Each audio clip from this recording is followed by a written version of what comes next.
So we got the Graco Pack and Play on the go Playard with the Typo collection fabric design. It looks really nice. I love the design on it, and it's so easy to put together. First, we snap the sides together, and then we just push the floor down, and that's it. The mattress pad can be secured to the bottom of the Playard with several Velcro straps. Really easy to put in there.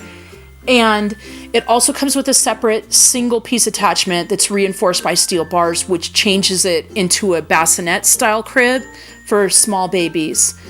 The attachment snaps onto the sides quickly and easily, and then the mattress fits securely into that. There's a mobile bar on it with little Velcro toys that the baby can play with. That's cute. One of my favorite features is how the Playard has wheels on one end, so it's really easy to just grab one side, pick it up, and pull it around the house wherever you need to place it, in whatever room you want to pull it to. It's really easy to move. That's a big plus for me. It also comes with a carrying case that everything just fits right inside of. When you need to pack it up and take it to grandma's, it's all ready to go.